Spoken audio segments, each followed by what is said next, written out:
Հանրապետության իմաստուն խաղի ուժեղագույն շախմատիստների 2012 թվականի մրցանակակիրների եւ այս տարվա ԼՂ շախմատի ֆեդերացիայի կիսաեզրափակիչ առաջնությունում առաջինից 8-րդ հորիզոնականները զբաղեցրած շախմատիստների մասնակցությամբ 11 օր տևած տարվա գլխավոր մրցաշարի արդյունքներն ամփոփվել են 3։ Ի դեպ, պատվավոր առաջին տեղը զբաղեցրած մրցանակակրի անունը հայտնի էր դարձել ավելի վաղ։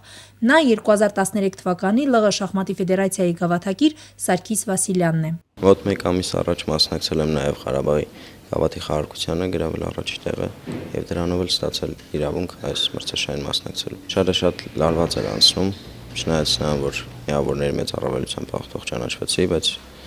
այնուամենայնիվ լարվածությունը մեծ էր։ Իմ խաղը ստացվում էր ուղղակի, որ կարողանում էի հաղթել։ Հատկապես լարված մրցակցություն էր եզրափակչի վերջին օրը։ Ինչպես երևում է եզրափակիչ հաղորդակից,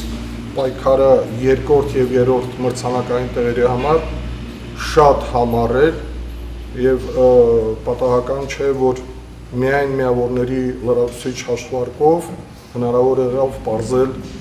երկրորդ եւ երրորդ մրցանակակիրներին։ Մրցանակային երկրորդ եւ երրորդ հորիզոնականները համապատասխանաբար զբաղեցրել են Արթուր Բաբայանն ու Սասուն Միրզոյանը։ Լավագույն շախմատիստները պարգևատրվել են կառավարության առընթեր սպորտի պետական կոմիտեի պատվոգրերով, արժանացել կոմիտեի եւ ԼՂ շախմատի ֆեդերացիայի դրամական խրախուսանքին։ Մրցանակային տեղեր զբաղեցրած շախմատիստները նաեւ առանց մրցույթի 2014 թվականի առաջնությանը մասնակցելու իրավունք են ստացել։ Գոհար Ռուստամյան, Արտավազդ Գրիգորյան, օր։